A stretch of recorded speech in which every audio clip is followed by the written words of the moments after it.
Hello there, YouTubes. Here's an update to my graduation project, Project Napkin. If you haven't seen it, check it out on projectnapkin.blogspot.com. Anyway, since the last update, there's been a lot going on, so I'm just gonna jump straight to it. I'm working on the Napkin Creator, which is like the program that you use to position your sprites and make objects and all that sort of thing, like a mini Unity for mobile 2D games instead of having a 3D canvas. So what I'm going to do here is open up an existing project just to see what it looks like when it's actually not empty. So I'm going to load up the resources folder here. And as you can see, there's like this object hierarchy. We've got like the background way at the top. The hierarchy as you see it here is actually the way it's being drawn on screen in this actual order. So if I would put the player in front of the text, it would show up in front of the text because it's lower down in the hierarchy, which means it's being drawn later than the actual text. If you move this up here, it's gonna be drawn earlier. So yeah, you can like balance out sprites like that. It's also much easier to duplicate sprites by just clicking Control D or clicking the duplicate button here or clicking duplicate here. So you can basically create like thousands of players and you can just delete them by clicking delete. There. All these objects have an identifier, which in this case is player. You've got B button here, you've got arrow right, you've got the object text that I created here, and the new object that I was too lazy to actually give a real name for. So basically what we have here is the layout of your actual project. You can actually group stuff under other stuff. For example, we can group the player underneath the player text, and we can then parent it again under player child or whatever, and it'll keep in the same position because it's rotated and it has like this weird scale. It shows up bigger, but it actually stays in the same position. But we can just like leave it right here for the moment. So yeah, we've got our object layout here, which is all good and nice. And then we've got the sprites tab, which basically controls all the sprites that you're using right here. You've got the player sprite right here, which we can look up in this window.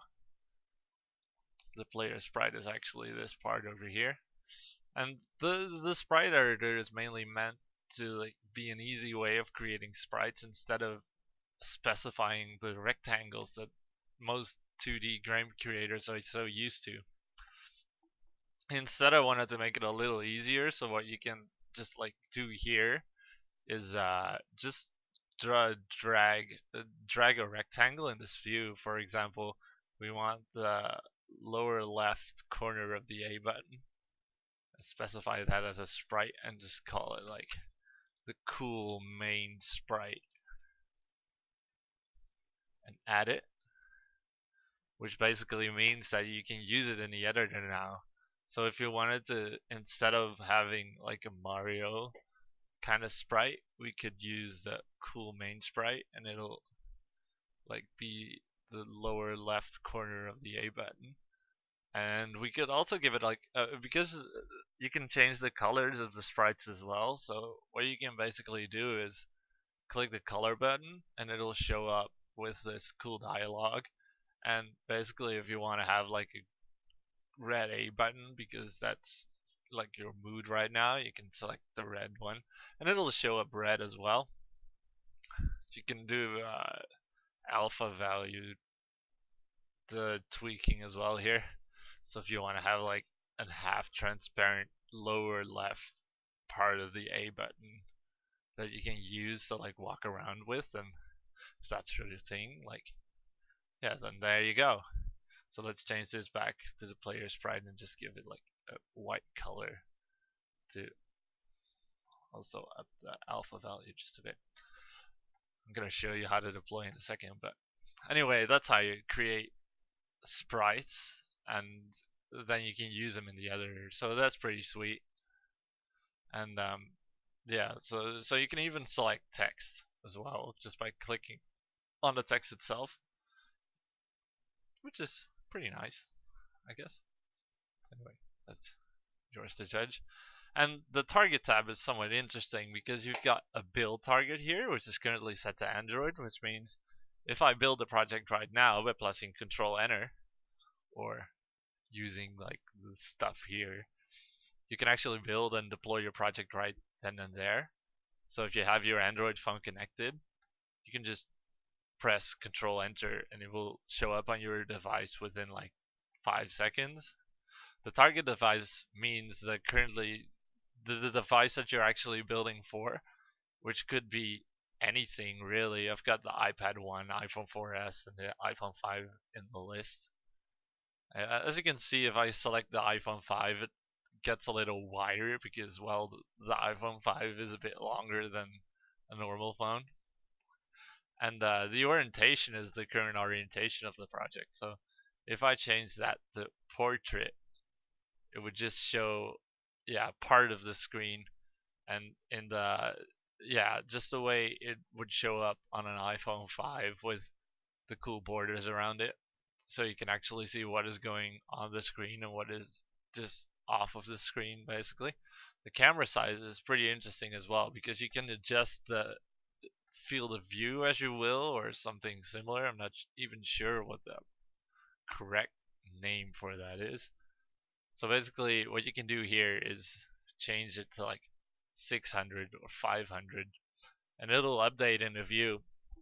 Basically what this does is it gives you a wider or a closer view of the, so like if you would select 800, it means that the vertical view space of the actual game would be 800 pixels or 800 units rather, because even though it maps like 1-to-1 with pixels, if you adjust the camera size or choose a different device, it has a different height resolution, obviously. So yeah, that's the camera size. So you've got the background color here, which is currently set to black, which is basically the clear color. So if you would select red or like a fancy color like that, it'll update and show you the borders in the inverted color just to keep it nice and contrasted. So if you if you would run the game right now, it'd be like totally red.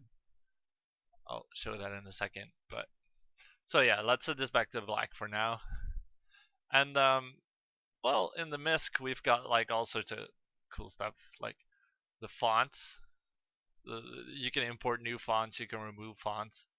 If you click here, we'll like remove the selected one, and it will also remove the font reference in all of your objects. So if you select like a font and then remove it, it'll remove the actual font from all the objects.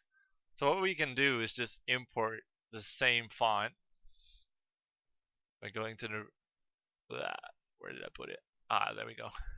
So we'll just import the Estrangelo Odessa font again. And it won't show up anything because we removed the font from the object as well when we deleted it. So we've got like the standing on letters that I put there just because it's awesome. Now we can select Estrangelo Odessa again and it will update. So basically what we did now is we re-imported the same font, which is pretty cool, I guess.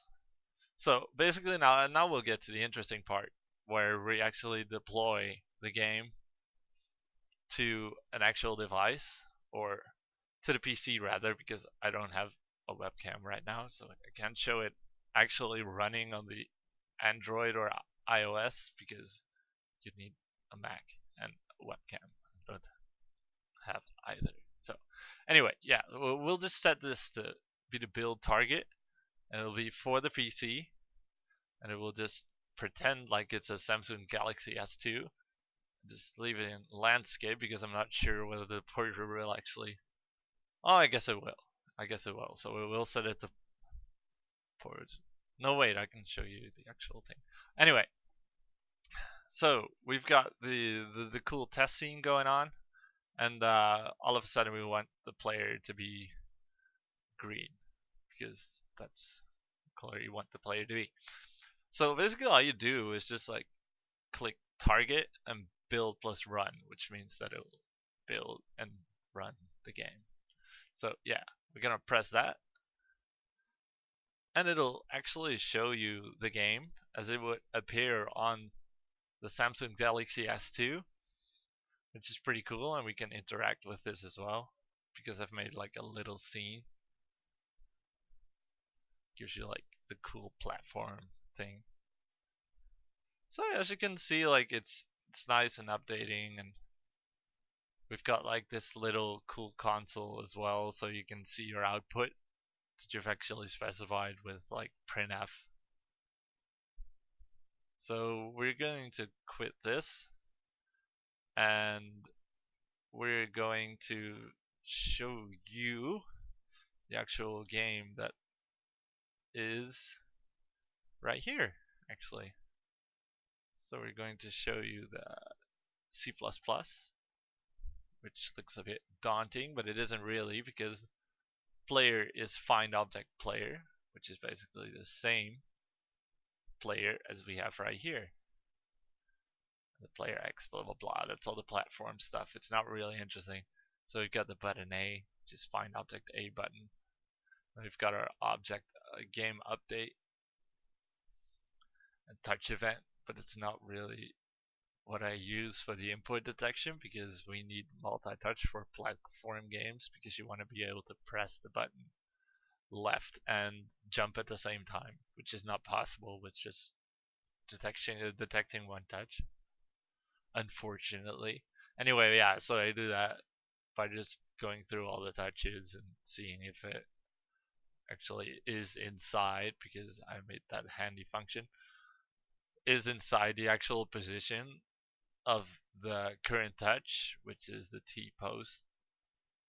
The direction is whether you're having left or right down, else it just stays the same. So that's basically all there is to the actual code that's written for this quick test, which is pretty cool because if we want to put the player right here, because it sets the floor to the start position of the player. So if you move it up a little and make it blue or whatever, you can just run the game and it will update immediately. You don't have to press save or anything. Ooh, sorry for the cut there, but Cam Studio crashed. Anyway, so we've built for PC. Let's just deploy it again. You can see that the cool little character is standing right over there. We can try a portrait as well, which is currently not very useful, seeing as you can't see any buttons. Unless we would select the iPad, of course, since it's much wider. Wow. Anyway, yeah, we could just deploy that, and it'll be like this huge screen that you can actually use. It has the same target resolution though, so that's pretty handy if you're doing like pixely things like pixel adjusting. So what I'm going to do here is just switch it to Android, and I'll wake up my phone and then press Control Enter again. It will actually build the APK and deploy it on the device as well, which means that you'll be able to see it in like, what was it, 6.5 seconds almost, which is pretty cool. And it's currently running on my device as well. You can't really see it on the internet, but it actually is. So yeah, it's in portrait mode, so you can't really see anything. It's a lot more useful if you actually set it to the. You don't need to set this, obviously, since it just uses 800 as the vertical size, which depends on your actual target device, but not which one you set here. Because just adjust it according to the current device. Unless you're working on PC, because that just has this magic thing where it detects the screen resolution of the target device and sets it. So yeah, that's basically all I have. It's a big update since last week, and I'm really excited. And I think it's turning out pretty cool. I hope you guys think the same, obviously. So yeah, tell me what you think. What should be different? What should I make easier or harder? Or yeah, if you guys have any suggestions or thoughts, or just want to give me the motivational pat on the back, just don't hesitate, and yeah, just reply or comment or whatever. So yeah, see you guys next time, and yeah, hope you have a great weekend and all. And I'll see you next week. Cheers.